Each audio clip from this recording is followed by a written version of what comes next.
Hello, welcome to the program. I'm Lana Kay, and I'd like to ask you a couple of questions. Has your life not been working out lately? Things just don't seem to be going the way you'd like them to?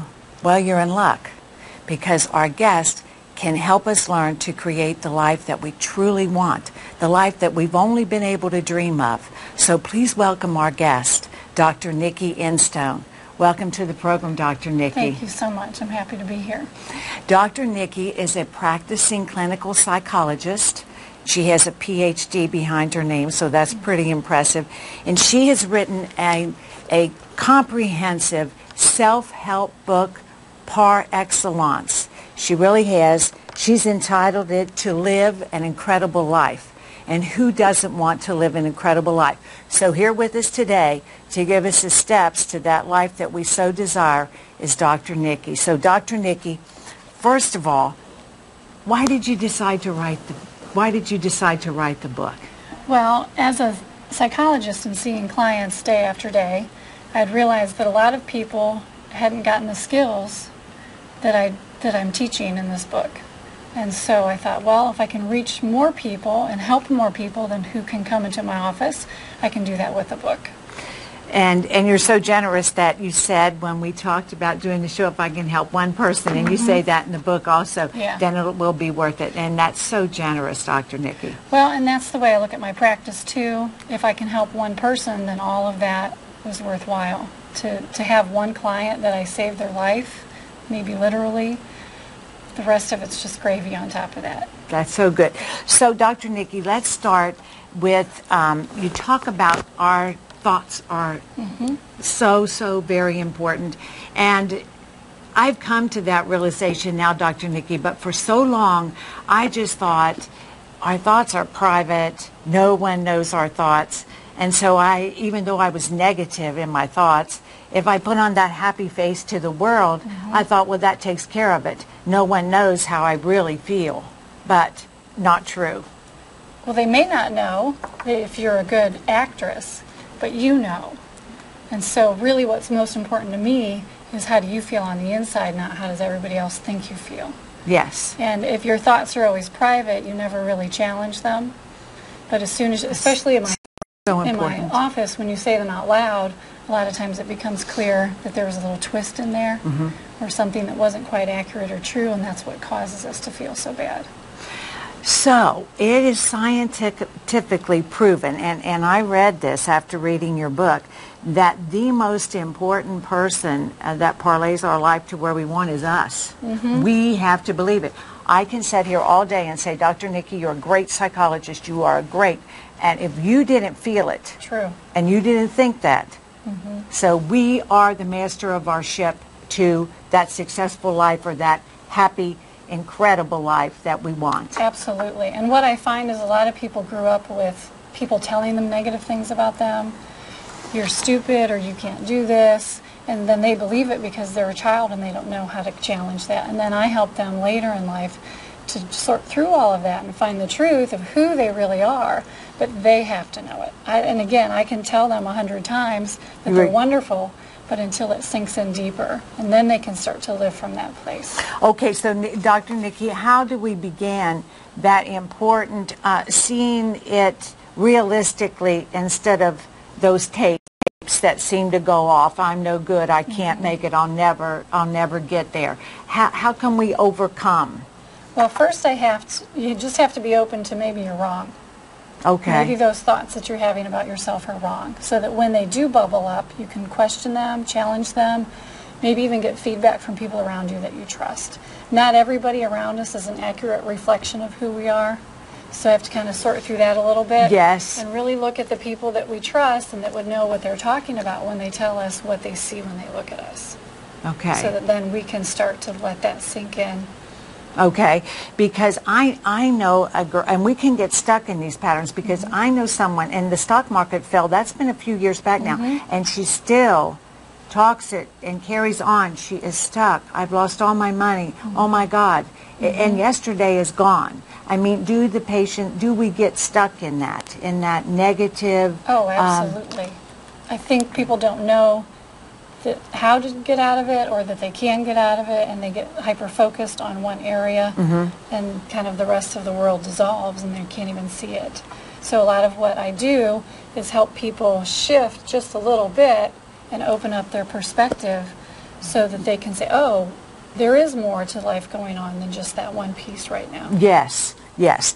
Okay, Dr. Nikki, so first of all, you say first step is I'm going to help them clear their mind.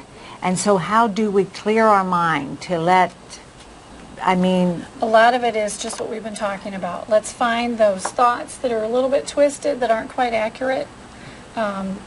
Clear out the negative thinking and the focusing on what's wrong, and instead focusing on what is good or even where I want to go. Okay, so that's our number one. Then we're going to go more abstract. Now you're going to give us more abstract solutions.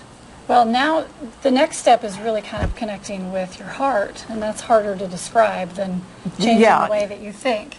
And kind of seeing the world as a wonderful place, seeing people as good. For some people that's a challenge right there, to see that other people really do have good intentions and work through some of those reactions that you have to others, so that it's coming from a more loving place. And you did a great description of that as the man, as the lady looked out the window and she saw a man walking around the car, and the different perceptions. Was he going to rob? You know, what is really going on there? Right, and a lot of times we have a pattern where we jump to a conclusion. Yeah. And for a lot of people, that's a negative conclusion, and then they get locked in on that and act as if it's true, and maybe it wasn't even what was going on accurate in the first at all. place. It wasn't even there.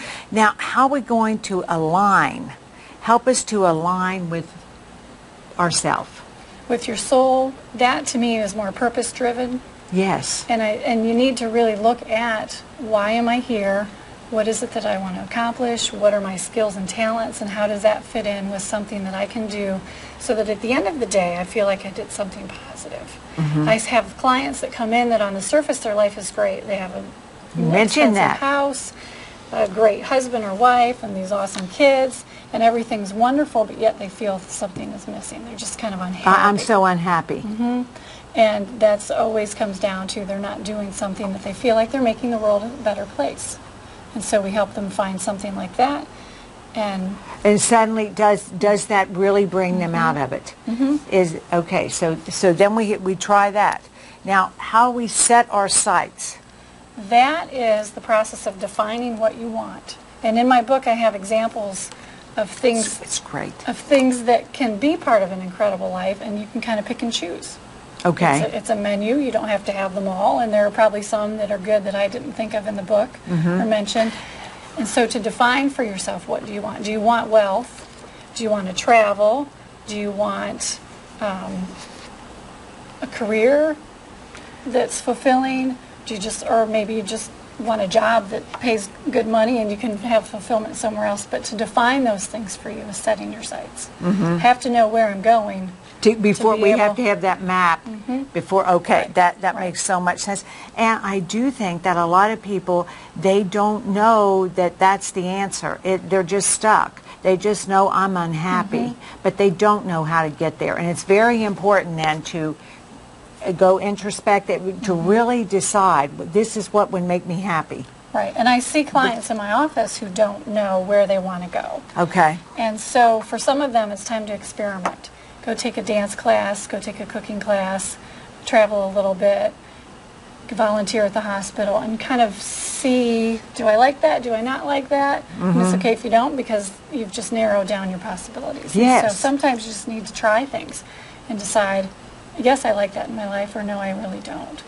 And I think that in reading this, Dr. Nikki, and just how you are with your patients, it's sort of like you're a friend and not the therapist, because I know you said after a session you had given them some possibilities, they're back lamenting over, I'm so unhappy, and you said, well, did you try this? Right. No. And you just let them off the hook with that, which a lot of psychologists don't. They can be very, I've had good ones and bad ones, and they can be like, well, no wonder. But it's like, okay, you didn't want to try that? Okay, so you're just very, very, there's a live and let live slogan in a lot of recovery groups, and that's your motto too. I have to, as a psychologist, I offer. And it's totally up to the client to take it or not take it. That's not up to me. And I have every respect for a client who doesn't want to take it. Maybe what I offered wasn't really right for them. So we need to find something slightly different. Or at this time it would have been uncomfortable, or there's some roadblock. There's always a reason why they didn't pursue it. Okay, and you just, when you asked that, I just love that you just said, okay, you know, well, then we'll try something else. Try something else. Okay, then that fifth step is, and then we make our dreams come true. Okay, and that seems simple, but that's still the experience of, there's more to it than then we just make our dreams come true. So expound on that, Dr. Nikki. And this is more aligned with the law of attraction. Yes. And manifesting techniques, where 1, I have to know it's possible. 2, I've defined it so I know what I want. And then 3, I have to use those manifesting techniques where I say, this is going to be so great when I have it. This makes me so happy, and I know it's coming, and then just kind of let nature take its course. Say allow, and then allow that to come in. And that allowing, I think, requires us knowing we're worthy. Okay. I deserve this. It's okay for me to have this. It's possible, so that we can allow it to actually come. That is just so good. Okay, so I wanted to say there's some people that I know personally, Dr. Nikki, that have found their purpose, and as I thought about them, some of them are not paid. There's a lady named Ginger in Union that's a bird rehabilitator, and lots of people take their broken birds to her, and she kisses them on the head. Aww. She is so fulfilled. She is so happy that is her niche, and yet she's at home, and they bring people that know of her. I don't want to put too much out there, but she's the happiest person I know. So that is that she found her purpose. And that's what it's all about. And she's not doing it for money. No. And I think that we ought to, in this money, greed-driven society, talk a little bit about that, Dr. Nikki, because some people just X off their happiness because it's not something that's going to earn a lot of money. And yet, so then they're back on your love seat, as you call it, saying, why am I not happy? Right. Because they didn't pick the right purpose. Right. Well, and if they're money driven, then they might be working in a toxic environment or a corporate setting that just isn't a good match for them, but they feel that they're stuck or that they have to. And we're a materialistic society these days. There's nicer cars and more technology that people want to have, and I think they can get caught up in that. That's the definition of success. It is the big house, the Jaguar, the all the things that go with it. Okay, so you also talk about staying in the present moment. And Eckhart Tolle's written a great book in The Power of Now, and I'm sure you have read that. So just if you would like to go a little further with Dr. Nikki's chapter on the present, that is a great book that's all about staying in the present. And I want to tell you, there was a great book that I just read before I read To Live an Incredible Life, and it was called Unstoppable.